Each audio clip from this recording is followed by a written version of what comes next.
সামনে যে কোরবানি দেবে হাজারো মানুষ, অনেকে নিয়ত করে আছে কোরবানি দিয়ে গোশত সব ফ্রিজে রেখে দেব, যতদিন মনে লাগে খাবো না। আসতে বলেন, জোরে বলেন, যাই বলেন, এটা হারাম না, জায়েজ আছে। আপনি যদি নিজের মাংস নিজে আপনি খেতে পারেন, সবটুকু পরিবারস্থ লোকদেরকে নিয়ে আপনি কাউকে দেবেন না, কোনো অসুবিধা নেই। যেটা দেওয়া ওটা মোস্তাহাব। ওটা কি? গরিবকে এক ভাগ দেওয়া, নিজের আত্মীয় স্বজনকে এক ভাগ দিয়ে নিজে একেবারে যতটুকু আছে ওইগুলো, যেহেতু আল্লাহর জন্য আপনি কোরবানি দিচ্ছেন। বলিন্না সলাতি ও নুসুকি, নবী আপনি বলেন আমার নামাজ আমার কোরবানি। তো এগুলো কার জন্যে?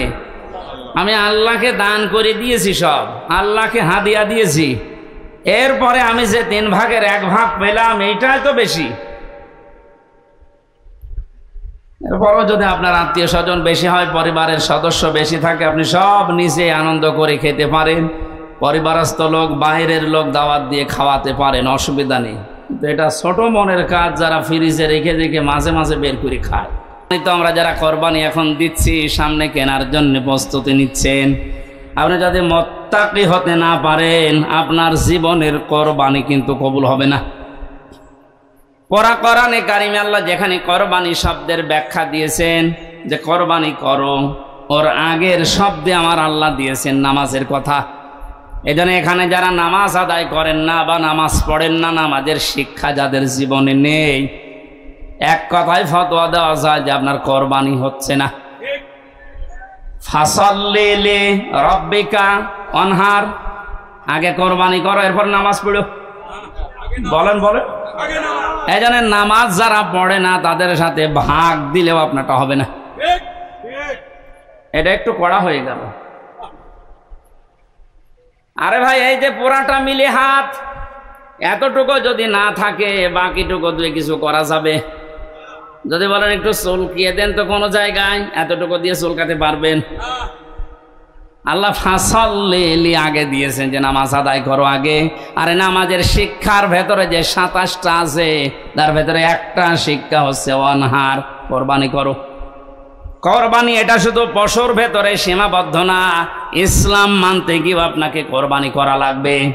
আপনার সম্পদ, আপনার জীবন, আপনার সময়, আপনার লেখনী, আপনার বক্তব্য সব যেন আল্লাহর জন্য, ইসলামের জন্য আপনি কোরবানির জন্য প্রস্তুতি নিতে পারেন। এই শিক্ষা 1 বছর পর পরে আমাদের দিতে আসে।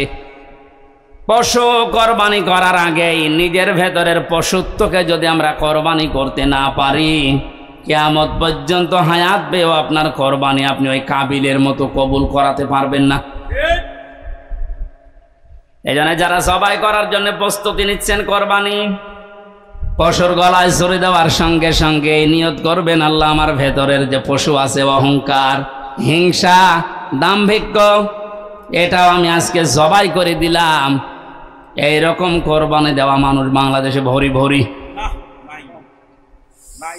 আল্লাহ, যারা আমরা কোরবানি দিচ্ছি, এভাবে কোরবানি দেওয়ার তৌফিক আমাদেরকে তুমি দান করো, যেন কাবিলের মতো হয় না, হাবিলের মতো কবুল হয়ে যায়। বলেন আমিন। আল্লাহ পাক বলেন, কুল বিফাদলিল্লাহি ওয়া বিরহমাতিহি ফাবিযালিকা ফালিয়াফরাহু হুয়া খায়রুম মিম্মা ইয়াজমাউন। হে নবী, আপনি বলুন, পৃথিবীর মানুষকে আল্লাহ যা দিয়েছেন, সবচাইতে বড় দয়ার প্রমাণ দিয়েছেন আল্লাহ কোরআন নাজিল করে। সুতরাং এই কোরআন যারা পেয়েছে, দুনিয়ায় তারা যেন আনন্দ করে, খুশি হয়, উল্লাস করে। প্রশ্ন আসতে পারে, কোরআন তো আমরা পেয়েছি, আমাদের হাতে হাতে আছে। না, এর ভেতরে শরীয়তের যে নিয়ম নীতিগুলো দেওয়া আছে, এইটা যারা তাদের প্র্যাকটিক্যাল লাইফে সেট করতে পারে, এর সাথে যার বেশি যত সম্পর্ক, সে যেন তত বেশি খুশি হয়। কারণ দুনিয়ায় যত কিছু আল্লাহ মানুষকে দিয়েছেন আর দেবেন, সব কিছু একদিন শেষ হয়ে যাবে, এইটাই ফাইনাল। যে কোরআনে কারিম পৃথিবীতে আল্লাহ দিয়েছেন, এটা এখন আছে, কিয়ামতের পরেও এ কোরআন থাকবে। সুবহানাল্লাহ। কিয়ামতের পরে থাকবে মানে কিয়ামতের পরে জান্নাতে যাবে যারা, তাদেরকে আল্লাহ নিজের কণ্ঠ দিয়ে কোরআনে কারিমের সূরা ইয়াসিন তেলাওয়াত করে করে শোনাবেন। 50 আলফা সানা মিম্মা তাউদ্দুন। দুনিয়ায় 1-2 করে যেভাবে গণনা করো, জান্নাতের ওই পরিবেশে আল্লাহর কুদরতের কণ্ঠে কোরআনের এক একটি আয়াত শুনতে সময় লাগবে 500 বছর। আজকে আমরা যারা কোরআনে কারিমের অনুষ্ঠান পেয়ে আনন্দিত, কিয়ামতের ওই ময়দানে জান্নাতের পরিবেশে আল্লাহ শ্রোতা হিসাবে যেন আমার একটু জায়গা করে দেন, বলেন আমিন। তাহলে আজকে আমরা আনন্দিত খুশি এই কারণে যে এই মাহফিলের সম্পর্ক কোরআনের সাথে না হামজার সাথে না। কাউকে ভালোবাসলে আল্লাহর জন্য বাসবেন, লোক দেখানোর জন্য না। মান আহাব্বা লিল্লাহি ওয়া আবগাদা লিল্লাহি ওয়া আতাআ লিল্লাহি ওয়া মানাআ লিল্লাহ ফাকাদ ইসতাকমালাল ঈমান। ইবনে মাজাহ শরীফের হাদিস। আল্লাহর নবী বলেন, কাউকে যদি ভালোবাসো লোক দেখানোর জন্য না, আল্লাহর জন্য ভালোবাসবা। উপরে উপরে না, ভেতর থেকে আল্লাহর জন্য যদি ভালোবাসাটা হয়, ঘৃণা করলেও আল্লাহর জন্য ঘৃণা করবা। কিছু দিতে চাইলে আল্লাহর দিকে তাকিয়ে দেবে। নিষেধ যদি করো, কাউকে কিছু দেওয়া থেকে বিরত থাকো, আল্লাহর জন্য থাকবা। ফাকাদ ইসতাকমালাল ঈমান। আল্লাহর নবী বলেন, সে যেন তার ঈমানকে পরিপূর্ণ করে নিল। জোরে বলেন সুবহানাল্লাহ। এই যে 4টা কথা এই হাদিসে আছে, শুনতে যত সহজ মনে হচ্ছে, এটা প্র্যাকটিক্যাল লাইফে মেলানো কি অত সহজ? অনেক কঠিন বিষয়। আল্লাহর জন্য কাউকে ভালোবাসা এটা এমনি আসবে না। ইন্নাল্লাযীনা আমানু ওয়া আমিলুস সালিহাতি সায়াজআলু লাহুমুর রহমানু ওয়াদ্দা। আল্লাহ তাআলা বলেন, যারা ঈমান আনে আর দাবি অনুযায়ী দুনিয়ায় যারা ভালো কাজের আঞ্জাম দিতে পারে, তাদের প্রতি সৃষ্টি জগতের একটা ভালোবাসা আল্লাহ নিজে তৈরি করে দেয়। সুতরাং এটা ঈমানের দাবি অনুযায়ী যদি ভালো ভালো কাজে আঞ্জাম দিতে পারে, আপনার প্রতি সৃষ্টি জগতের ভেতরে ভালোবাসা মহব্বত পয়দা করে দেবে কে? আল্লাহ।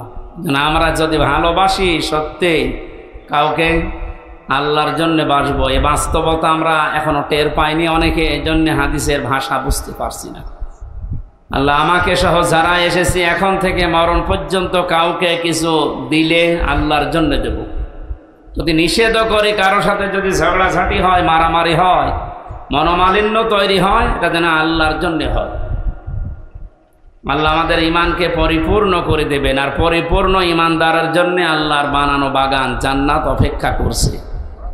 আল্লাহ আমাদেরকে তৌফিক দিন হাদিসটা আমল করার, বলেন আমিন। দরুদ আর সালাম পড়ছি আমাদের নবী, মানবতার মহান শিক্ষক মুহাম্মদ রাসূলুল্লাহ সাল্লাল্লাহু আলাইহি ওয়াসাল্লামের প্রতি, যার আদর্শ পেয়ে আমরা খুশি না বেজার? খুশি। কিয়ামতের ময়দানে বিশ্ব নবী মুহাম্মদ রাসূলুল্লাহকে যারা দুনিয়াতে আদর্শ মেনে চলত, কিয়ামতে নবী তাদেরকে উম্মত বলে পরিচয় দিয়ে কাছে টানবেন, সুপারিশ করে জান্নাতে পাঠিয়ে দেবেন। এই জন্য ইয়াসিন এ শব্দ দুনিয়ায় আগে পরে আপনি কারো নামে পাবেন না। ইয়াসিন এটা নবীজির নাম। ওরা কোরআনে আল্লাহ 7টা নাম দিয়ে তাকে ডাক দিয়েছেন, তার ভেতরে ইয়াসিন, তহা, মোহাম্মদ, আহম্মদ, আব্দুল্লাহ, মুজাম্মিল, মুদ্দাসির। 1 নম্বরে ইয়াসিন। এই নামটা ডাকলেন কেন? ইয়া হরফে নেদা, ইয়া মানে হে, সিন মানে সাজ্জেদ। তাফসিরে কাবির আল্লামা ফখরউদ্দিন রাজি রহমতুল্লাহ আলাইহি সিন শব্দের 5টা ব্যাখ্যা দিয়েছে। তিনি বলেন, সিন মানে সাজ্জেদুল আলামিন, সিন মানে সাজ্জেদুল কাউনাইন, সিন মানে সাজ্জেদুল বাশার, সিন মানে সাজ্জেদুল আম্বিয়া, সিন মানে সাজ্জেদুল মুরসালিন। যেহেতু ইয়াসিন সূরার আলোচনা আজকে না, কোরবানির সামনে আমরা ওই রকম একটা আয়াতই পড়েছি। আমি শুধু একটু টাচ দিলাম যে ইয়াসিনের ভেতরে আল্লাহ এগুলো দিয়েছেন। আল্লাহ আমাদেরকে ইয়াসিন, আল্লাহর ঘোষণা দেওয়া একমাত্র নেতা দুনিয়ায় মুহাম্মদ রাসূলুল্লাহ, তাকে অনুসরণ অনুকরণ করার তৌফিক যেন দান করেন। এটা জিলহজ মাস আরম্ভ হয়ে গেছে। পৃথিবীতে যত শ্রেষ্ঠ দিন আছে রমজানের পরে, মুহররমের পরে সবচাইতে দামি দিন আল্লাহর কাছে এই 10 দিন। নবীজি উম্মতদেরকে জানিয়েছেন জিলহজ মাসের শুরু থেকে কুরবানির দিন পর্যন্ত যে 10টা দিন তোমরা পাবে, কমপক্ষে 7টা কাজ দুনিয়াতে না করে থাকবে না। তার 1 নম্বরে এ মাসের শুরুর আগ পর্যন্ত যারা দাড়ি, গোঁফ, চুল, শরীরের বিভিন্ন অঙ্গ প্রত্যঙ্গের পশমগুলো কেটেছিলেন, এই 9 দিন না কেটে যেদিন আপনি কোরবানি করবেন তার আগের দিন কেটে ফেলবেন। দ্বিতীয় নম্বরে এ মাস আসার সঙ্গে সঙ্গে বিশ্বনবী মুহাম্মদুর রাসূলুল্লাহ রোজা রাখা আরম্ভ করতেন। যদিও আমাদের এই অভ্যাসটা অনেকের নেই, মনে করে যে রোজা রাখলে আমার শরীর খারাপ হয়ে যাবে, গ্যাসের কারণে আমি রাখতে পারি না। এটা মিথ্যা কথা। রোজা রাখলে গ্যাস, আলসার এইগুলো আরো ভালো হয়, কারণ মানুষের শরীরের ভেতরে হজম করার যে সমস্ত যন্ত্রপাতিগুলো আল্লাহ দিয়েছে এগুলোর একটা লিমিট আছে। খেতে খেতে এগুলোর লিমিট আমরা পার করে ফেলেছি, তখন মেশিনে আর কাজ করে না, উল্টাপাল্টা রোগ দেখা দেয়। নবীজি যেহেতু এটা মেনে চলতেন, প্রতি মাসে 3টা রোজা রাখতেন, প্রতি সপ্তাহে 2টা রোজা রাখতেন, এই জন্যে জীবনে কোনোদিন তার গ্যাস্ট্রিক, আলসার, পেটের পীড়া এগুলো দেখা দেয়নি। আর আমাদের সবার এই রোগগুলোই ভরা। আমরা তার এই নির্দেশ বাদ দিয়ে অন্যদিকে যাই, এ কারণে আমাদের রোগ শোক থেকে মুক্ত হওয়ার লাইন পাই।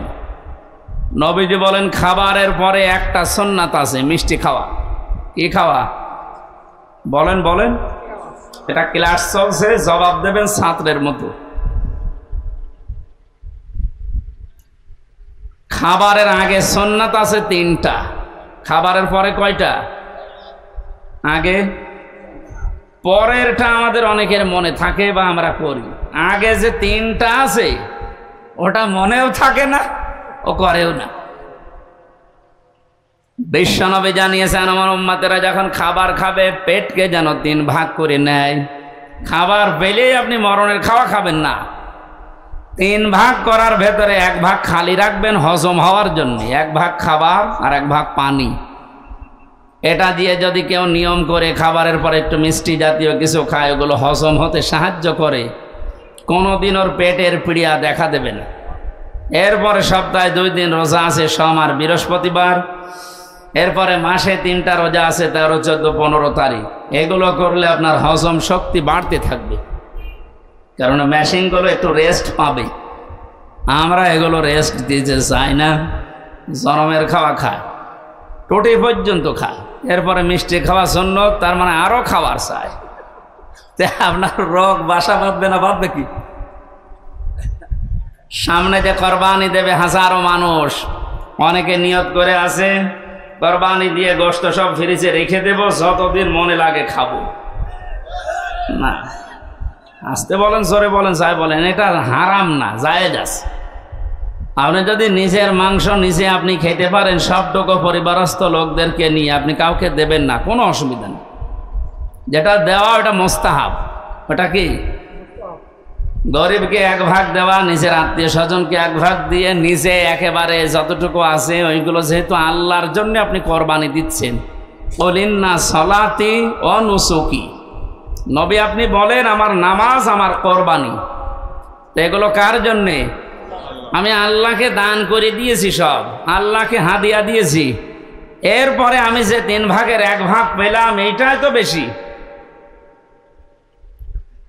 এরপরও যদি আপনার আত্মীয় স্বজন বেশি হয়, পরিবারের সদস্য বেশি থাকে, আপনি সব নিজে আনন্দ করে খেতে পারেন, পরিবারস্থ লোক, বাইরের লোক দাওয়াত দিয়ে খাওয়াতে পারেন, অসুবিধা নেই।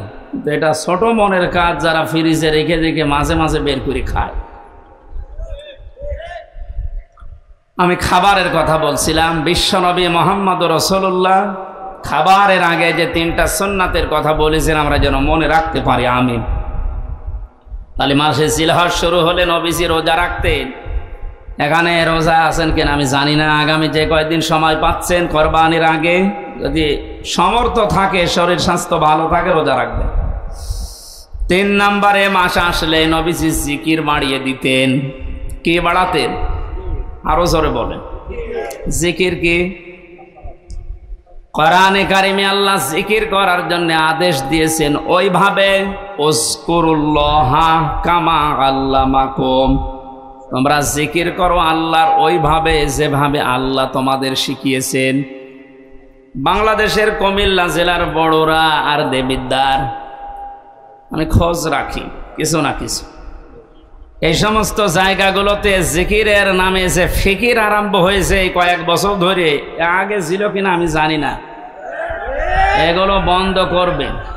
কারণ উযকুরুল্লাহ কামা আল্লামাকুম, জিকির করো ওইভাবে যেভাবে শিখিয়েছেন। হামজা কে? কামা আল্লামাকুম, যেভাবে আল্লাহ তোমাদের শিখিয়েছেন। এখন আল্লাহ জিকির শিখিয়েছেন কিভাবে? যেহেতু এই মাস আসলেই নবীজি জিকির বাড়িয়ে দিতেন। আল্লাহ রাব্বুল আলামিন বলেন, নবী আপনি জিকির করবেন, ওয়াযকুর রাব্বাকা ফি নাফসিকা তাদাররুআ ওয়া খিফাতা ওয়া দুনাল জাহরি মিনাল কওলি বিল গুদুবি ওয়াল আসাল ইলা আখিরি আয়াত। সূরা আরাফ 9 নম্বর পারার 15 নম্বর পৃষ্ঠার 13 নম্বর লাইনের 205 নম্বর আয়াত, এটা তাফসীরে ইবনে কাসিরে পাবেন। আল্লাহ পাক বলেন, নবী আপনি জিকির করবেন 1 নাম্বার মনে মনে। কিসে? এই ছাত্রের মতো জবাব দিতে পারেন না, বলেন বলেন। 2 নম্বরে কান্না জড়িত কণ্ঠে, 3 নম্বরে ভীত সন্তুষ্ট হয়ে, 4 নম্বরে উচ্চ আওয়াজ বাদ দিয়ে। এটা যেহেতু রেকর্ড হচ্ছে, কালকে সারা দেশে ছড়িয়ে যাবে। এই ইবাদত এটা হাসি তামাশার জিনিস না। আল্লাহর কোনো বিধানকে কেউ যদি খেল তামাশায় পরিণত করে দেয় জাতির সামনে, আল্লাহ পাক নিজে সেই লোকটার উপরে লানত দেয়। আর এটা বাংলাদেশের ব্রাহ্মণবাড়িয়া কুমিল্লায় সবচেয়ে বেশি হয়। আল্লাহর নামে জিকির করতে করতে এমন জিকির আরম্ভ করে, কোরআনে নেই হাদিসে নেই, সব ওরা বানিস। অথচ আল্লাহ জিকির করতে বলেন কিভাবে? যেভাবে উনি শিখিয়েছেন। হামজা যেভাবে শিখিয়েছে ওইভাবে জিকির করলে সওয়াব হবে? এ সহজ কথা না বুঝে উল্টা দিকে নিয়ে যান। মানে আল্লাহর নাম বাদ দিয়ে কেউ যদি রাসূলুল্লাহর নাম নিয়েও জিকির করে, এত মর্যাদা যার কথা বললাম, ইয়াসিন, হে নেতা, এ শব্দটা যাকে আল্লাহ নির্ধারিত করে দিয়েছেন, আল্লাহর ঘোষণা দেওয়া নেতা কয়জন, তার নামেও জিকির করা জায়েজ নেই। কেউ যদি ইয়া রাসূলুল্লাহ জিকির কর, কবিরা গুনাহ হবে। কারণ জিকির হবে আল্লাহর নামে, দরুদ হবে রাসূলের নামে। এক কথা বুঝতেছেন? আজকে থেকে সিদ্ধান্ত নেওয়া লাগবে যে জিকির আমরা আল্লাহ বাদে কারো করব না। আর 4টা পদ্ধতি দিয়েছেন আল্লাহ জিকিরের, মনে মনে, কান্না জড়িত কণ্ঠে, ভীত সন্তুষ্ট হয়ে, আর উচ্চ আওয়াজ বাদ দিয়ে। জিকিরের শব্দ হবে 4টা, সুবহানাল্লাহ, আলহামদুলিল্লাহ, লা ইলাহা ইল্লাল্লাহ, আল্লাহু আকবার। বাংলাদেশে এখন 48,000-এর উপরে সরকারি জরিপে দরবার আছে। আপনি একটা দরবার আমার নিয়ে চলেন যেখানে এই 4টা শব্দের বাইরে জিকির হচ্ছে না, নিয়ে চলেন, আমি যাব। চট্টগ্রামের আব্দুল জব্বার রহমতুল্লাহ আলাইহির যে দরবার ছিল বাইতুল শরফ, এখানে নিয়ম নীতি ছিল, এখন অনেক পাল্টিয়ে ফেলিস। বাকিগুলোর কথা তো বলার মতো ভাষা আমাদের নেই। কিছুক্ষণ ওখানে গেলেই সুবহানাল্লাহ, আলহামদুলিল্লাহ, আল্লাহু আকবার দেয়। এরপরে আলী বাবা, শাহ আলী বাবা, দয়াল বাবা, ন্যাংটা বাবার নামও জিকির হচ্ছে। বলেন তো জিকিরের শব্দ কয়টা? সিস্টেম কয়টা? এর বাইরে যদি কেউ শরীয়ত বানিয়ে বলে না ইয়া আলী বাবা বলেও জিকির জায়েজ আছে, ওর ঈমান থাকবে। যেহেতু এলাকাতে অনেকে না বুঝে করেন, এটা বাদ দেন। জিলহজ মাস আসলেই নবীজি জিকির বাড়িয়ে দিতেন, কিন্তু আল্লাহর শেখানো পদ্ধতিতে। জিকিরের দ্বিতীয় অর্থ হচ্ছে আল্লাহর আইন, আল্লাহর বিধান। খুব খেয়াল করে শুনবেন। আমান আরাদাং যিকরি ফাইন্না লাহু মাঈশাতান দঙ্কা। ওয়া নাহশুরুহু ইয়াওমাল কিয়ামাতি আ'মা। সূরা তাহা 16 নম্বর পারা 19 নম্বর পৃষ্ঠা 13 নম্বর লাইনে আছে 124 নম্বর আয়াত। এটা তাফসিরে ফি জিলালিল কোরআন থেকে বলছি। আল্লাহ তাআলা বলেন, আমার জিকির, আমার আইন, আমার নিয়ম কানুন বাদ দিয়ে যদি কোনো দুনিয়ায় কেউ উপায় করে, টাকা পয়সা ইনকাম করে, সম্পদ, আমি আল্লাহ ওর জীবন সংকীর্ণ করে দেব। এ কথা তো আমি বানালাম নাকি? বলেন বলেন, আল্লাহর কথা কি 100% সত্য? এটাতে কত অথেন্টিক, এখন বাস্তবতার দিকে তাকান, আপনি টের পাবেন।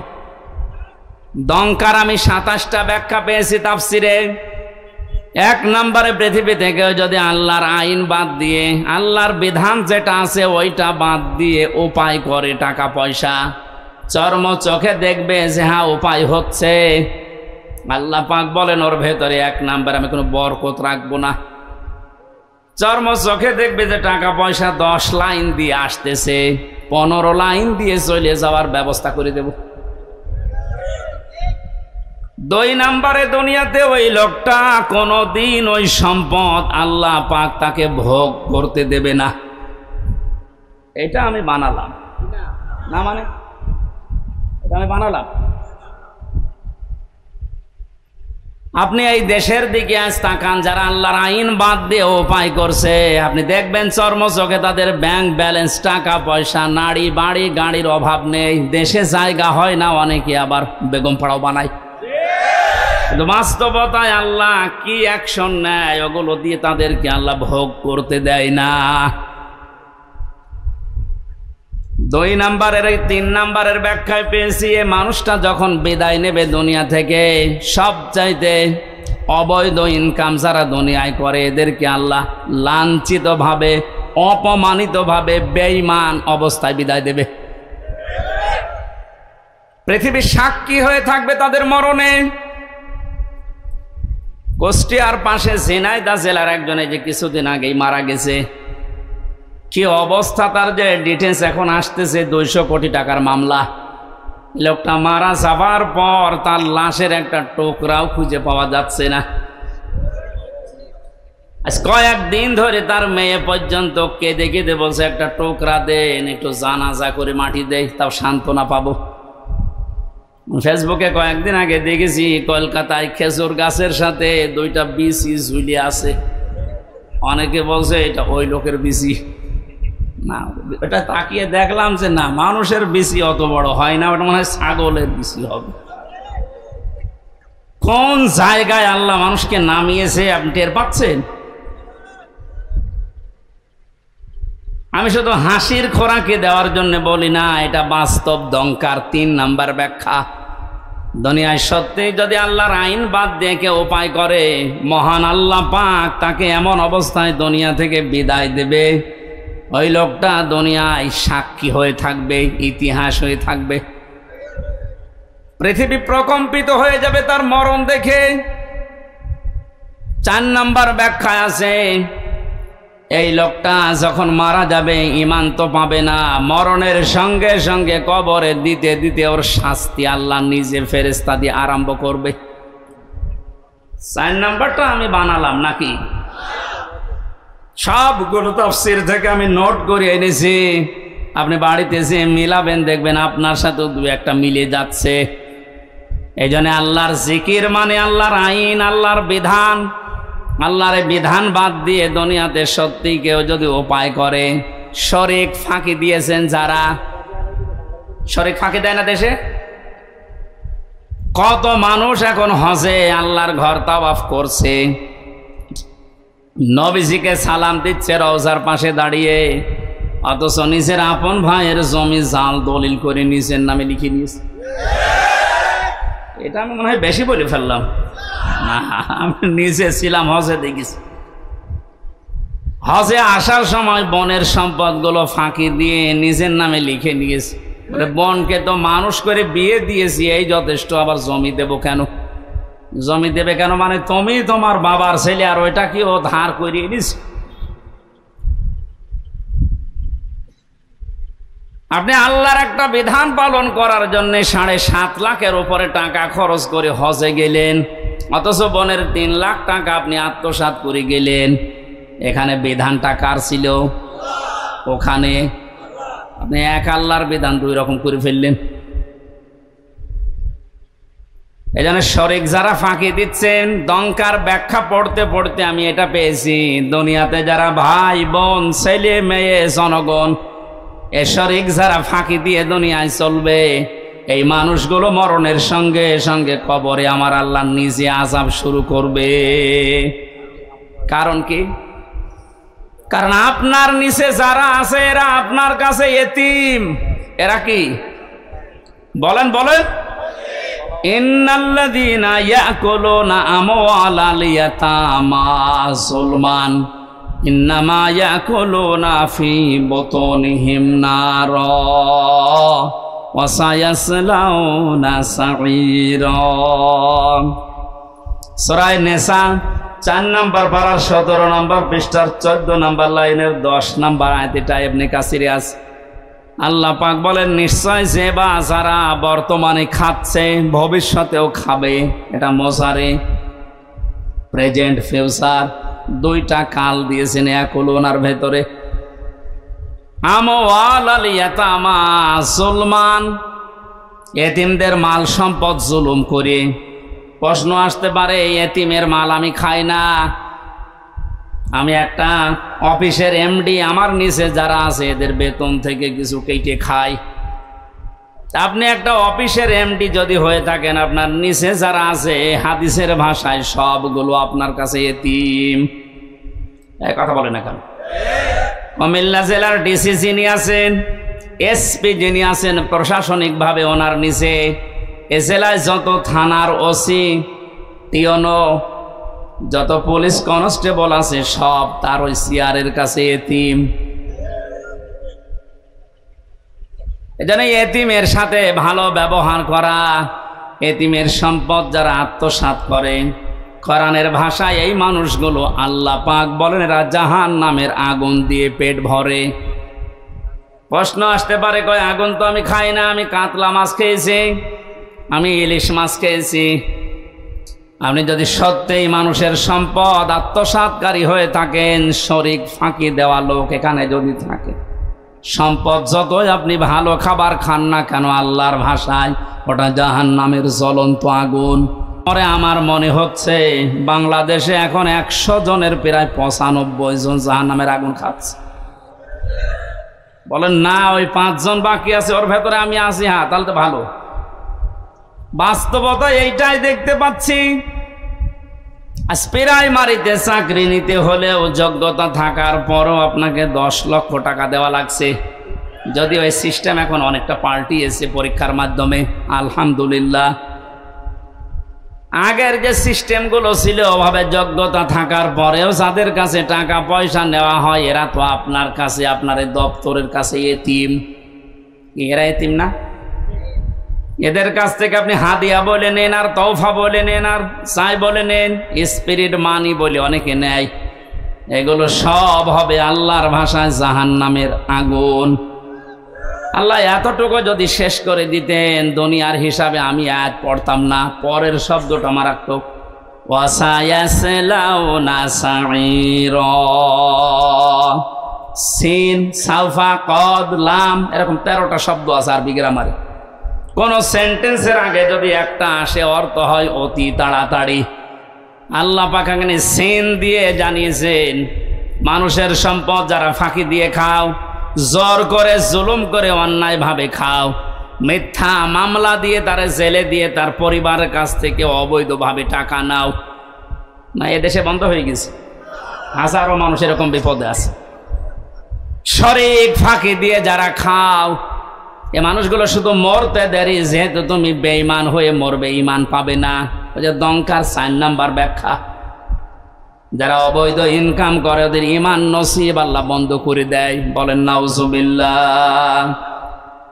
ওরা সঙ্গে সঙ্গে কবরে দেবেন। আল্লাহ নিজে বলেন জাহান্নামের আগুন সাঈর, যেটা এটা আমি লাগিয়ে দেব। এর আগে আমি বহুবার বলেছি জাহান্নাম একটা, জাহান্নামের স্তর বা দরজা 7টা। জাহান্নামের দরজা কয়টা?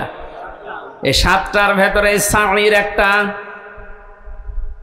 সাঈরে যাওয়ার জন্য যে 4 প্রকার মানুষের নাম আমরা কোরআনে পেয়েছি, তার 1 নম্বরে যারা এতিমের মাল আত্মসাৎ করে, ফাঁকি দেয়, শরিক যারা ফাঁকি দেয়, এদেরকে মরণের পরে আল্লাহ জাহান্নামে সাঈরে নিজে পাঠিয়ে দিয়ে আগুন লাগিয়ে দেবেন। কুমিল্লাবাসী কারো দিকে তাকিয়া নিজের ইমানের দিকে তাকিয়ে বলেন তো, এখানে শরিক ফাঁকি দেওয়া মানুষ আছেন কিনা? আওয়াজ দেওয়া আকারে আওয়াজ দিলে আমার মনে হয় এই এলাকায় সব নেই। এই শরিক ফাঁকি দিয়েছেন কারা? দেখি হাত তোলেন তো।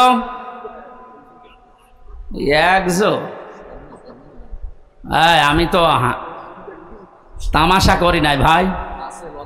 সত্যি যদি এরকম থাকেন, আপনার ক্ষতি আপনি নিজে করছেন। যাদের জন্য আখের গোছাতে শরিক ফাঁকি দিচ্ছেন, আপনি চোখ বন্ধ করে দেখেন, এ মানুষগুলো একদিনও আপনার লাশকে বাড়িতে রাখতেও রাজি হবে না, বলবেন আজ জিন আসবে। অথচ তাদের আরামে শান্তিতে রাখার জন্য আপনি নিজের ভাইয়ের, নিজের বোনের সম্পদটা ফাঁকি দিয়ে রেখে দিলেন। আরে ভাই, আপনি এখনই যদি চোখ বন্ধ করে যান, আপনি তো বেঈমান হয়ে মারা গেলেন। ওই অবৈধ সম্পদটা আপনার মেয়ে, আপনার ছেলে, আপনার স্ত্রী আরো অবৈধ কাজে ব্যয় করবে, আর ফ্ল্যাক্সি লোড হয়ে, বিকাশ নগদ হয়ে সব আপনার কবরে যাবে।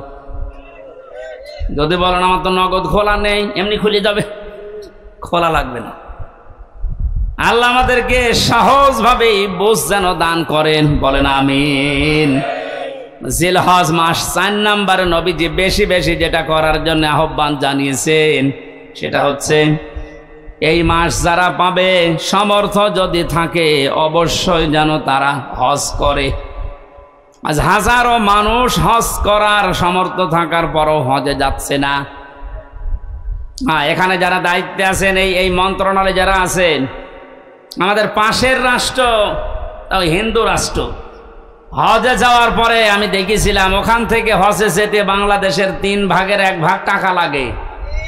তারাও তো এত দূর থেকে যায়, হজের খরচ যারা উল্টাপাল্টা করে বাঁচিয়ে সিন্ডিকেট করে এখান থেকে হাসিদেরকে আল্লাহর ঘর পর্যন্ত যেতে বাধা দিচ্ছেন, আপনিও আল্লাহর পথে বাধা দানকারী হিসাবে কিয়ামতে উঠবেন। এর সাথে যারা রিলেটেড আছেন তারা এখান থেকে সতর্ক হন, ওদেরকে সতর্ক করেন। ওরা নিজেরা তো জাহান্নামে যাচ্ছে, আপনার সাপোর্ট নিয়ে আপনাকেও নিয়ে যাচ্ছে। যদি বলেন আমি কি করব, আমার তো কিছু করার নেই, আমি একেবারে নিচে আছি। ঈমান রাখার জন্য যে পদ্ধতিগুলো আছে 3টা, ওটার একটাও তো আপনার থাকা লাগবে। মান রাআ মিনকুম মুনকারান ফালিয়ুগায়্যিরহু বিয়াদিহি। তোমাদের ভেতরে কেউ যদি আল্লাহ বিরোধী, শরীয়ত বিরোধী কোনো কাজ দেখে, সে যেন অবশ্যই তার হাতের দ্বারা বাধা দেয়। হাত মানে এই হাত, হাত মানে এই হাত না। ইয়াদুন মানে শুধু এই হাত না, ইয়াদুন মানে ক্ষমতার হাত, আইনের হাত, প্রভাব প্রতিপত্তির হাত, দলীয় হাত। যে যেই জায়গায় আছেন, আল্লাহ বিরোধী, সমাজ বিরোধী, ইসলাম বিরোধী, মানবতা বিরোধী কোন কাজ দেখলে আপনার ঈমান রাখার জন্য হলেও আপনাকে হাতের দ্বারা বাধা দেওয়া লাগবে। এটা যদি কেউ করে, সে 1st ক্লাস ঈমানদার। এটা যদি আপনি না পারেন, আপনার হাতে যদি প্যারালাইজড হয়, না সম্ভব না, এ করতে গেলে আপনার বিপদ আরো বাড়বে। তখন আপনি মুখের দ্বারা হলেও প্রতিবাদ করবেন, না এটা অন্যায়, এটা বন্ধ করেন। আর আমরা এটাই করছি। কুমিল্লা শহর থেকে মাত্র 2 কিলোমিটার দূরে ভারতের এরিয়া। ওখান থেকে একজন হজে গেলে ওর যদি 2.5 লাখ টাকায় হয়ে যায়, আমার 7.5 লাখ লাগবে। কোন কারণে? এই সিন্ডিকেট ভাঙা লাগবে। কোটি কোটি টাকার ব্যবসা করছে এখানে যারা দায়িত্বে আছে তারা। এই জন্য আমাদের যেহেতু ওই পর্যায়ে কিছু করার নেই, হাত তো নেই, হাত তো প্যারালাইজড। সুতরাং মুখের দ্বারা প্রতিবাদ করার যতটুকু ভাষা আছে আমরা করলাম। আল্লাহ যেন আমাদের এই ভাষাটাকে কবুল করেন। এটাও যদি না পারা যায়, সর্বশেষ মনে মনে ঘৃণা করা, এইটাও অনেকে করে না। আরো আল্লাহ বিরোধী, আল্লাহর ঘরে যেতে ডাইরেক্ট না ইনডাইরেক্ট ভাবে বাধা দেওয়া হচ্ছে, আরো খুশি হয়। আজকের এই অনুষ্ঠানটায় আমরা কি বলবো বলেন তো? যেহেতু কোরআনে কারিমের সামনে যে তেলাওয়াতকৃত আয়াত পড়লাম আপনাদের, এটা কোরবানি সংক্রান্ত, আর সামনে 4-5 দিন পরেই কোরবানি। তা আমাদের এখানে আলোচনাও তো ওই ধাঁচে আমরা করব। এরপরেও যদি কোনো মহল উল্টাপাল্টা ধারণা করে এটা বন্ধ করে দেয়, এটা ডাইরেক্ট না ইনডাইরেক্ট যারা চেষ্টা চালিয়েছিলেন, আপনি কোরআনে বাধা দানকারী হিসাবে কিয়ামতে উঠবেন।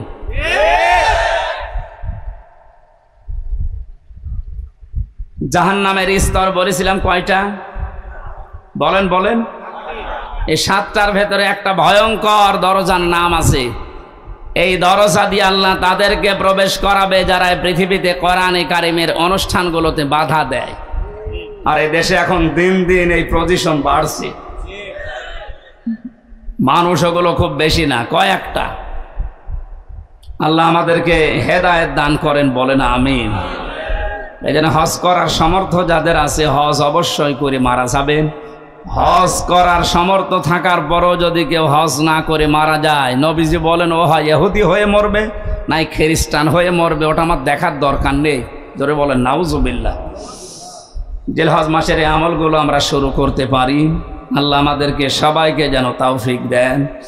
সূরা মায়েদা 27 থেকে 34 এই আয়াতগুলো আমরা তেলাওয়াত করব এখন।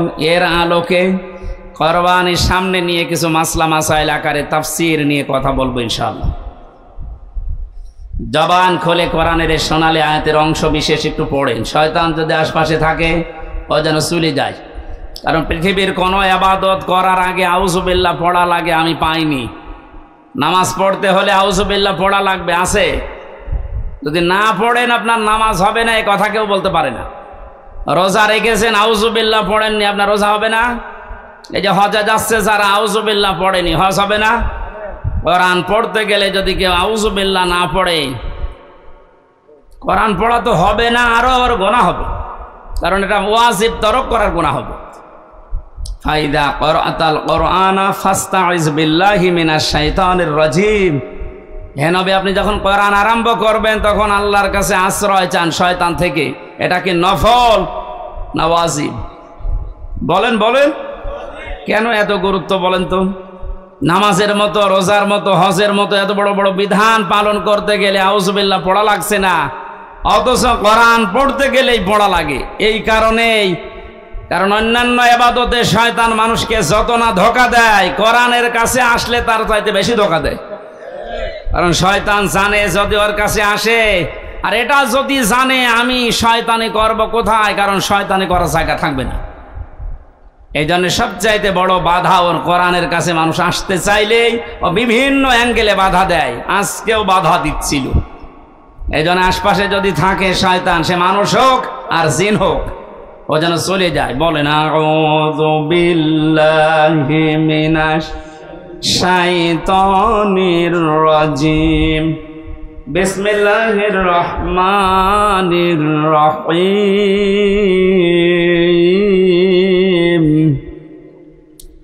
ওয়াতলু আলাইহিম নাবা বনি আদম বিল হক। সাদাকাল্লাহুল আযীম। সূরা মায়েদা 27 নম্বর আয়াত পড়েছি অংশ। কোন সূরা বলেন তো? মায়েদা মানে দস্তরখানা। মায়েদা মানে কি?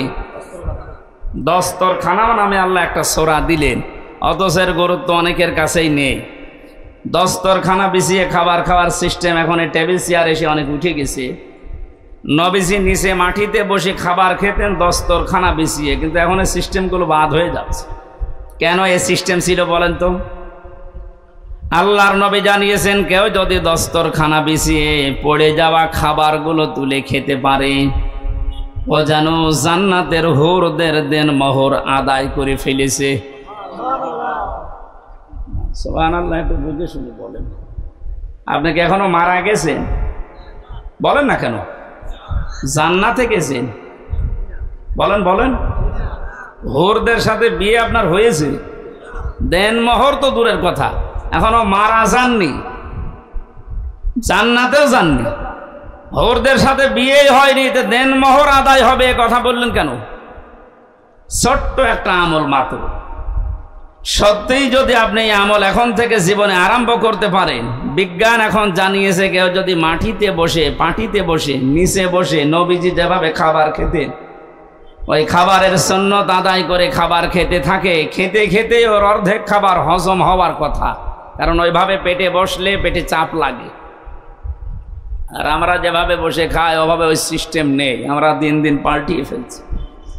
দস্তরখানায় পড়ে যাওয়া খাবারটা খেলে কত বড় একটা সুসংবাদ পাওয়া যাচ্ছে, আমি এখনো মারাই গেলাম না, জান্নাতও পাইনি, হুরদের সাথে আমার বিয়েও হয়নি এখনো, অথচ দেনমোহর আদায় হয়ে গেছে।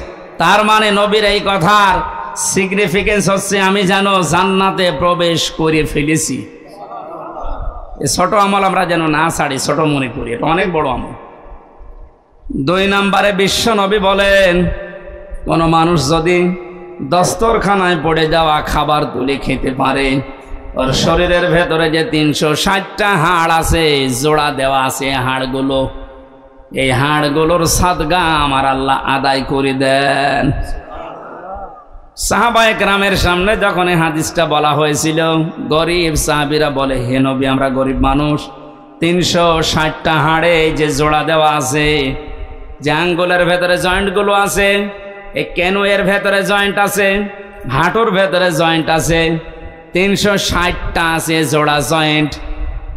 আপনি যদি দস্তরখানায় পড়ে যাওয়া খাবার খান, এর যে সাদগা হয়, এই সাদগাগুলো আল্লাহ নিজে আদায় করে দেয়। বলেছিলেন, হে নবী আমরা এত সাদগা আদায় করব কি করে? বিশ্ব নবী তখন এই আমলটা দিয়েছিলেন। আল্লাহ সাহাবীদের মতো এই আমলটা আমাদেরও করার তৌফিক দিন, আমিন। আর একটা কথা হাদিসে আছে, কেউ যদি মসজিদে কোনো ময়লা পড়ে থাকতে দেখে আর নিজের কাজ মনে করে ওটা তুলে ফেলে দেয়, তাহলে এই হাড়গুলোর জয়েন্টের সাদগা আদায় হয়। আমরা মসজিদের ময়লার দায়িত্ব মনে করি শুধু মসজিদের আর খাদেমের, আর আমরা সব আল্লাহর ওলি। মসজিদে আল্লাহর ঘরে কোনো কিছু যদি পড়ে থাকে ময়লা জাতি, ওটা তুলে ফেলে দেওয়া, এ দায়িত্ব কি শুধু মসজিদের খাদেমের, মুয়াজ্জিনের? আপনার কাছে যে প্রতিদিন সাদগা দেওয়া লাগবে, কি দিয়ে দেবেন? এরকম কিছু কাজ করা।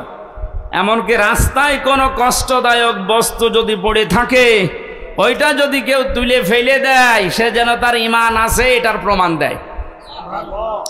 আমি শুধু সুবহানাল্লাহ বলার জন্য বলছি না, এখানে খেয়াল করেন, রাস্তায় কোনো কষ্টদায়ক কাটা হোক, একটা ইট হোক, ময়লা হোক পড়ে আছে, জনগণের কষ্ট হয়, এটা তুলে ফেলে দিলে নবীজি বলেন তোর ভেতরে ঈমান আছে, এটার প্রমাণ হচ্ছে যে ঈমান আছে।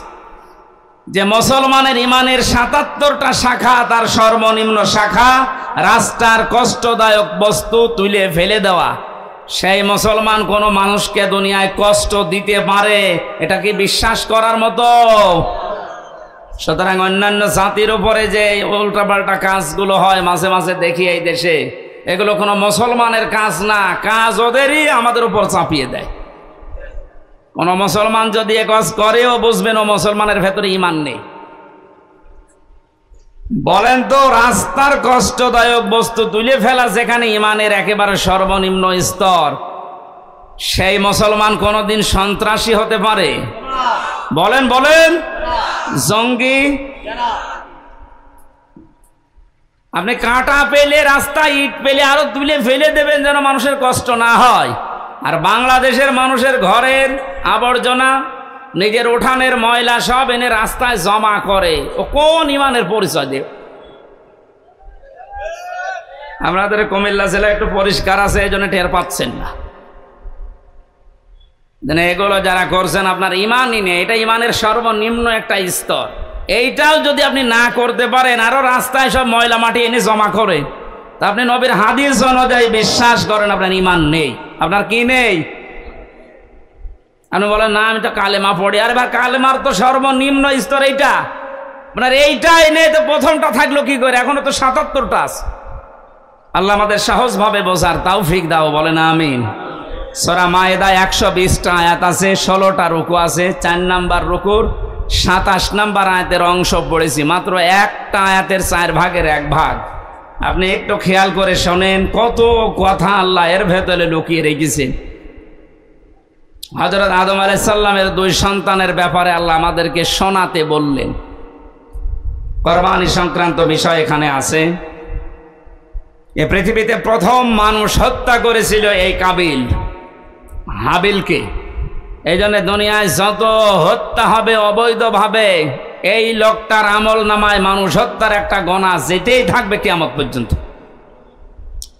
এই জন্য দুনিয়াতে এমন কোন কাজের আঞ্জাম তৈরি করা ঠিক না যে আপনি মারা যাওয়ার পরও এটা জারি থাকে, এরকম কাজ এদেশে নেই।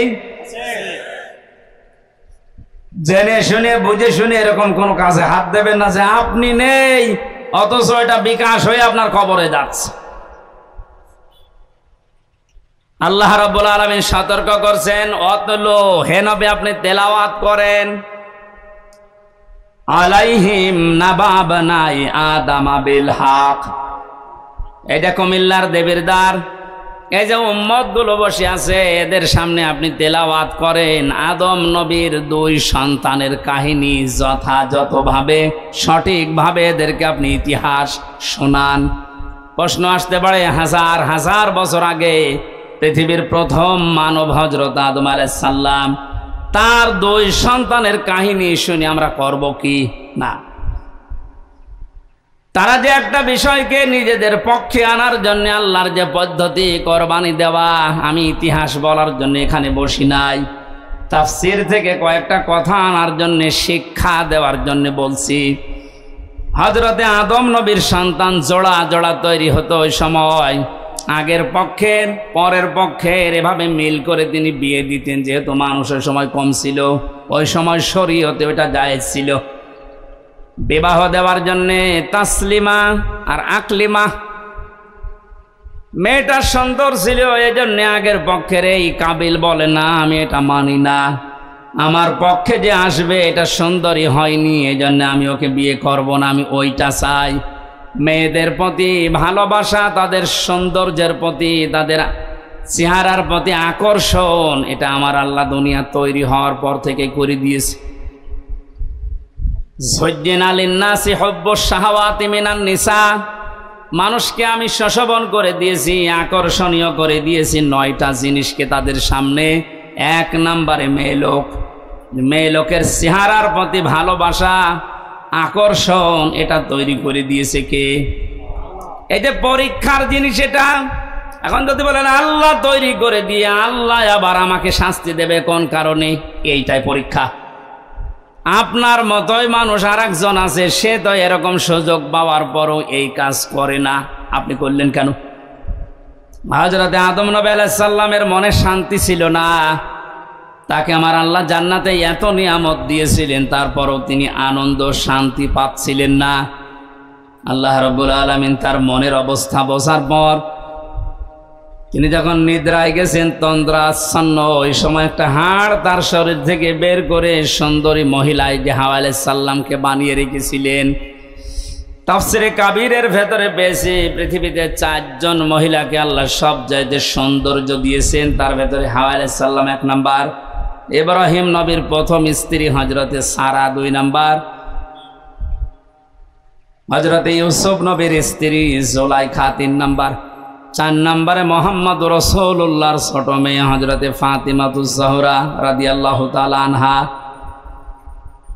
এখন ঐশ্বরিয়ায় যত সুন্দর আপনার কাছে মনে হয়, পরিমণি যত সুন্দর মনে হয়, বলে হযরতে হাওয়া কত সুন্দর ছিলেন বলেন। তিনি যখন বসে আছে বামে, ঘুম থেকে ওঠার পরে তিনি দেখলেন, তাফসীরে মুফাসসির বলেন হযরতে আদম হাওয়াকে দেখেই তাকিয়েছেন এবং ধরতে গেছেন। আল্লাহ পাক বলেন আদম এটা তাকানোও যাবে না, ধরাও যাবে না। হযরতে আদম বলছে আল্লাহ তাকানো যাবে, ধরা যাবে কি করলে সেটা বলেন। আমার মনে হয় বাংলাদেশের অনেক যুবক এমন আছে, নামাজের ফরজ জিজ্ঞাসা করেন বলতে পারবে না, তো বিয়ে করা ফরজ এটা বলতে পারবে। আল্লাহ পাক কয়দিন জানিয়েছেন হ্যাঁ ধরা যাবে, তাকানো যাবে, বিয়ে করা লাগবে। আদম আলাইহিস সালাম আগে পেছনে না ভেবে বলছে আল্লাহ আমি রাজি আছি। আল্লাহ পাক শর্ত দিয়েছেন বিয়েতে রাজি হয়ে গেলে বিয়ে করতে হলে দিন মোহর দেওয়া লাগবে, এটা নেই। এখান থেকে মাসলা বের হয়, অজানাও আছে না কোনো মহিলাকে নিয়ে যদি আপনি তাকাতে চান, আনন্দ করছে চান, ধরতে চান, এটা বিয়ে করা শর্ত। বিয়ের আগে প্রেম বলেন, ভালোবাসা বলেন, পবিত্র বলেন, কিছুই জায়েজ নেই। অনেকে বলছে না এটা পবিত্র ভালোবাসা। প্রেমিকার মাথায় পর্যন্ত হাত দিয়ে বলছে আল্লাহর কসম আমি তোরে ভুলে যাব না, এটা জায়েজ আছে? আরে তুই হাত দিলি কোথায়? বিয়ের আগে তোর মাথায় না ওর দিকে তাকানো যায় ছিল না, আর তুই মাথায় হাত দিয়ে বলছি তোমার মাথায় হাত দিয়ে আল্লাহর কসম করছি তোমার ভুলে যাবো না, পুরাটাই গোনা জেনা হয়ে গেছে।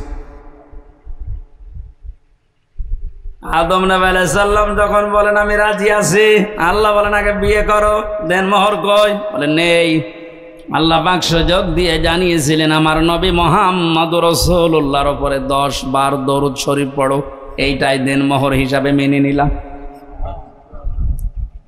বিয়ে করার পরে আল্লাহ এবার তাকে আদেশ দিলেন আমরা যারা আদম নবীর সন্তান এখানে বসে আছি, মিলান তো আপনার জীবনে এটা আছে কিনা বলবো।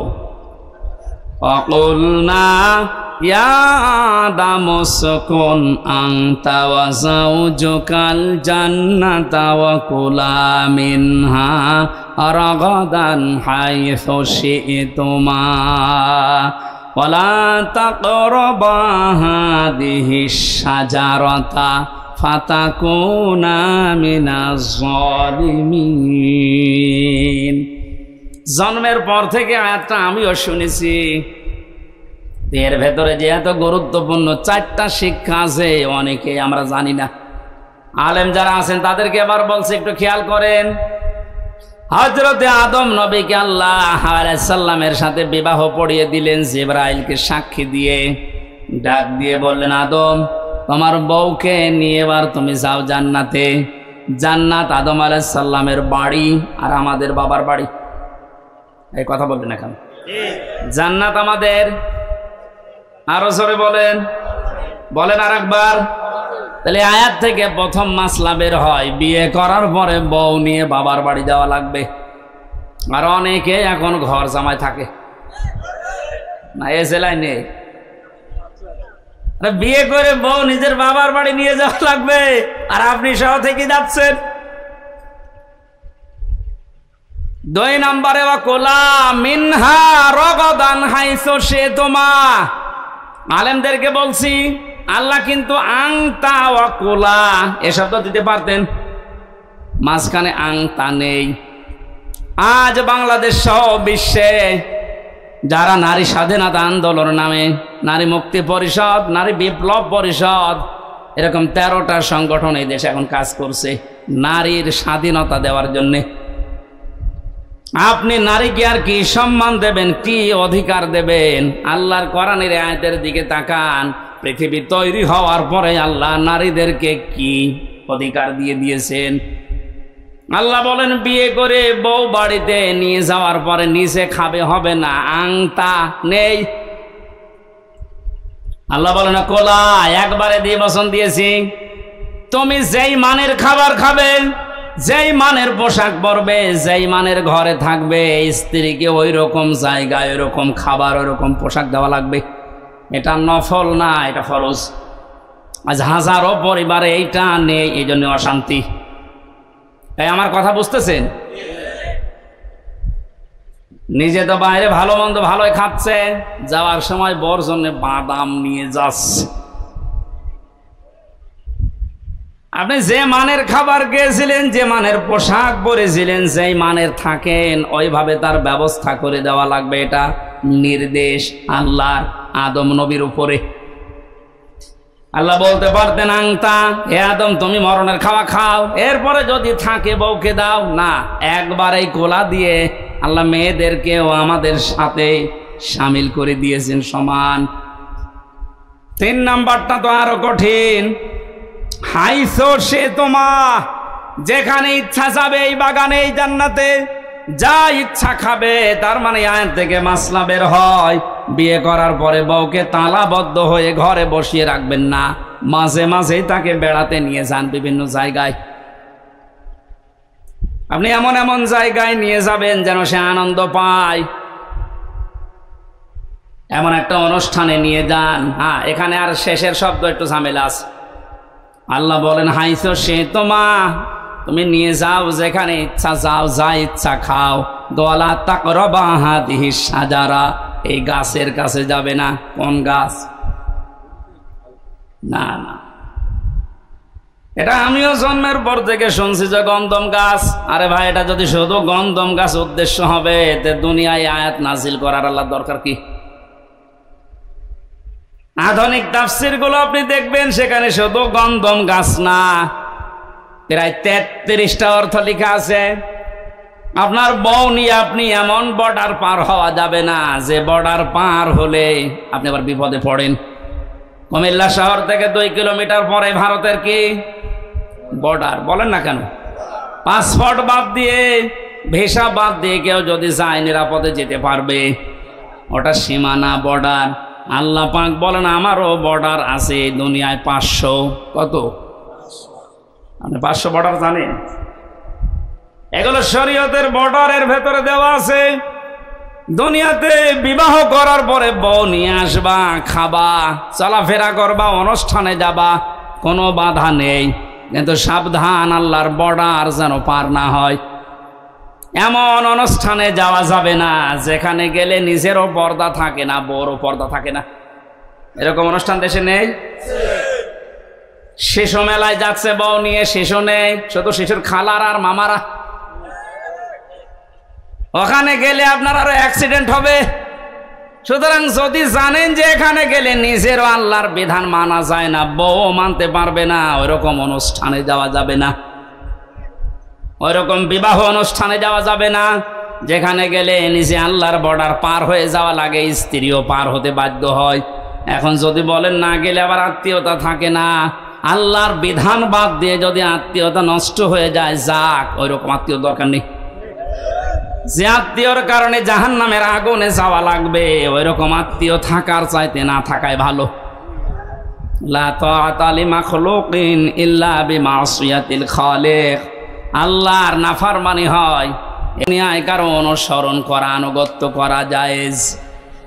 বলেন বলেন। আল্লাহ ছোট কথাটা আমাদেরকে বড় পরিসরে বোঝার তৌফিক দিন। সুতরাং বউকে নিয়ে এমন কোনো অনুষ্ঠানে, এমন কোনো জায়গায় যেতে পারবেন না যেখানে গেলে আল্লাহর বিধান আর মানা যায় না। যদি কেউ যায়, ফাতাকুনা মিনাজ জালিমিন, সে জালেম হয়ে যাবে। আর জালেমদের জন্য আল্লাহ নিজে মামলা রেডি করে রেখেছে। বলেন নাউজুবিল্লাহ। কোরআনে যত আয়াত আমি পড়েছি, সব চাইতে সূরা শূরা 25 নম্বর পারা, 6 নম্বর পৃষ্ঠা, 12 নম্বর লাইনের 42 নম্বর আয়াতটা আমাকে আতঙ্কিত করে বেশি। এই এদিকে তাকা। সূরা শূরার 42 নম্বর আয়াত একটু মিলান। ইন্নামাস সাবিলু আলাল্লাযীনা ইয়াযলিমুনান নাস ওয়া ইয়াবগুনা ফিল আরদি বিগাইরিল হক, ইলা আখিরি আয়া। আল্লাহ পাক বলেন আমি নিজে কিয়ামতের দিন মামলা দায়ের করব, আমি কেস করব, আমি অভিযোগ দায়ের করব তাদের বিরুদ্ধে যারা দুনিয়ায় মানুষ হয়ে মানুষের ওপরে জুলুম করে। এ দুনিয়ায় নেই। আর আসতে বলো, আপনি কথাটার ওজন টের পেয়েছেন? এ কথার লোড কত? আল্লাহ নিজে মামলা দায়ের করবে, উনি মামলার বাদী। যিনি বিচার করবেন বিচারক, উনি যদি বাদী হন, না রায় তো পক্ষে আসবে। বলেন, এই আয়াতটা পড়ার পরে আমার নিজেরই মাঝে মাঝে ভয় লাগে, আল্লাহ আমি আবার মামলার আসামি হয়ে গেলাম না তো? কারণ আমার নফসের ওপরে আমার মাঝে মাঝে জুলুম হয়ে যাচ্ছে, আমার পরিবারের ওপরে জুলুম হয়ে যাচ্ছে, সমাজের মানুষের প্রতি আমার যে দায়িত্ব ছিল আমি পালন না করে আমি জুলুম করে ফেলছি। এই জন্য যে যত বড় দায়িত্বে আছে, কিয়ামতের দিন ওই দায়িত্ব সম্পর্কে আল্লাহ তার কাছে পুঙ্খানুপুঙ্খানু হিসাব নেবে। প্রতিটি জিনিস যেহেতু নিয়ামত, এরপরে বাকি কথা। কয়েকদিন আগে একটা কনফারেন্স হচ্ছিল, আমি মদিনায় ছিলাম। এই যে এতটুকু একটা বাচ্চা আব্দুর রহমান, বিশ্ববিখ্যাত হাফেজ, বিচারক ওকে ডাক দিয়ে বলছে, তোমার যে চোখ নেই, তুমি অন্ধ, এই 11 বছর বয়সে কোরআনের হাফেজ হয়ে গেছে, তাও যেমন তেমন হাফেজ না, বিশ্বের ভেতরে সেরা যারা তাদের ভেতরে তুমি একজন। তোমার যে চোখ নেই, আল্লাহর ওপরে তোমার কোনো অভিযোগ নেই। ছেলেটা কেঁদে ফেলেছে, ডাক দিয়ে বলে, বিচারক আমার কোনো অভিযোগ নেই, আমি আরো আনন্দে আছি। বিচারপতি ডাক দিয়ে বলছে, তোমার কোনো অভিযোগ নেই, আনন্দে আছো মানুষ? ছেলেটা বলছে, হুজুর যেদিন বিচার শুরু হবে, আসল বিচার কিয়ামতে, আমি তো কোরআনে কারিমের আয়াত পড়েছি আপনার সামনে, সুম্মা লা তুসালুন্না ইয়াউমাইযিন আনিন নাঈম, কিয়ামতের দিন প্রতিটি নিয়ামতের হিসাব আল্লাহ নিচে ধরবেন।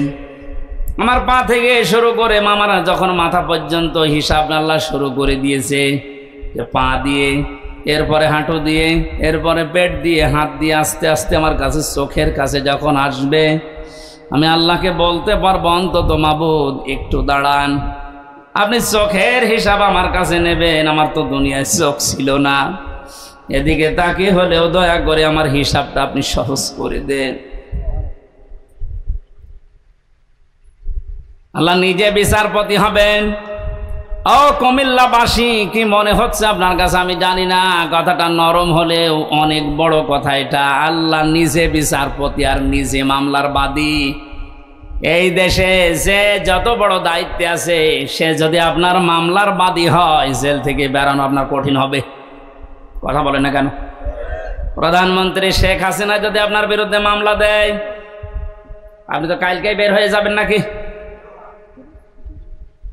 সুতরাং যে যত বড় ক্ষমতাশালী, সে যদি মামলার বাদী হয়ে যায়, পৃথিবীতে সবচাইতে বড় ক্ষমতার মালিক কে বলেন তো? আল্লাহ আয়াতে জানালেন, আমি নিজে তোর বিরুদ্ধে মামলা দেব। এই জন্য আল্লাহর বিধানগুলো ওভারটেক করে, পার করে ফেলে আমরা যেন আল্লাহর মামলার আসামি হয়ে না যাই, এগুলো খুব হিসাব নিকাশ করে পা ফেলা দরকার। আদম নবীর সন্তানের কাহিনীগুলো আল্লাহ এবার শোনাতে চেয়েছেন কেন? এবার খেয়াল করেন। আল্লাহ পাক বলেন, হে নবী, আপনার উম্মতদেরকে যখন পাবেন, তাদের সামনে আমার এই আয়াতগুলো তেলাওয়াত করে শোনান। এটা হাজার হাজার বছর আগে হযরতে আদম নবীর 2 সন্তানের কাহিনী। এই মেয়ে লোক নিয়ে তারা ঝগড়ায় বিপদে নিমজ্জিত হয়েছিল। শেষ পর্যন্ত আদম নবীর শরীয়ত অনুযায়ী তাদেরকে বলেছিলাম, তোমরা কোরবানি করো। আমাদের যেমন পশু করার নিয়ম, ওই সময় নিয়ম ছিল আলাদা। ওরা এরকম চাটিয়াল ময়দানে পশু জবাই করে রেখে আসতো, আগুনের ঝলক আকাশ থেকে এসে পড়িয়ে ফেলতো, তারটা কবুল হয়ে যেত, আর যারটা পড়ে থাকতো তারটা কবুল হতো না।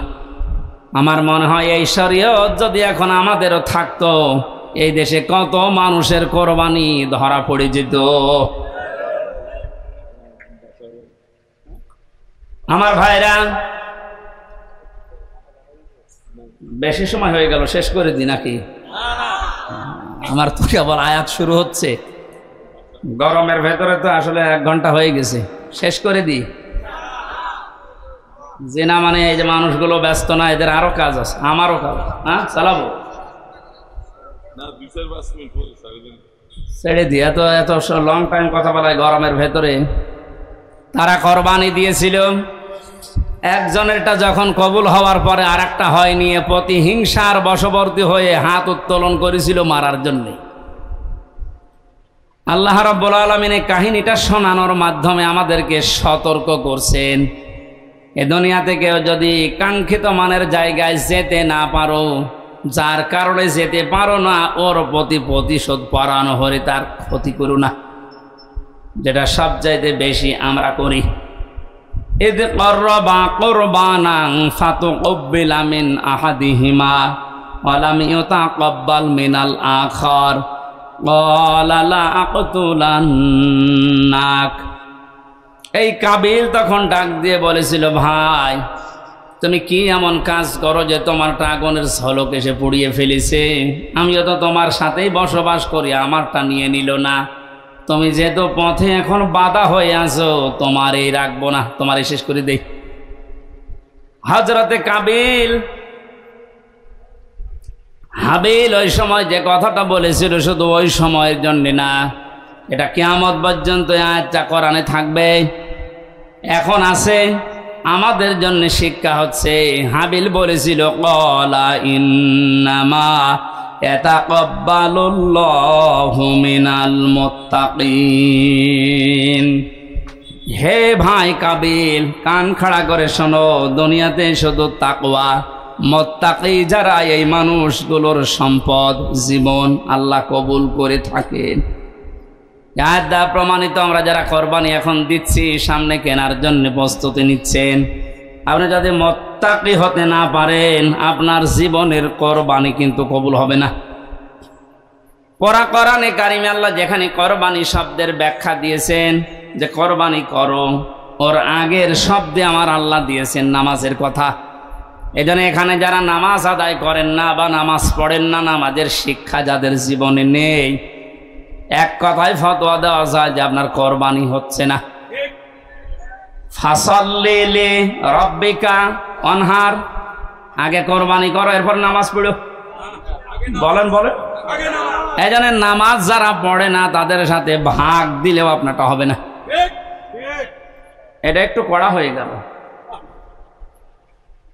আরে ভাই, এই যে পুরাটা মিলে হাত, এতটুকু যদি না থাকে বাকিটুকু দিয়ে কিছু করা যাবে। যদি বলেন একটু চুলকিয়ে দেন তো কোনো জায়গায়, এতটুকু দিয়ে চুলকাতে পারবেন? আল্লাহ ফাসাল্লি আগে দিয়েছেন যে নামাজ আদায় করো আগে। আরে নামাজের শিক্ষার ভেতরে যে 27টা আছে, তার ভেতরে একটা শিক্ষা হচ্ছে ওয়ানহার, কোরবানি করো। কোরবানি এটা শুধু পশুর ভেতরে সীমাবদ্ধ না, ইসলাম মানতে গিয়েও আপনাকে কোরবানি করা লাগবে।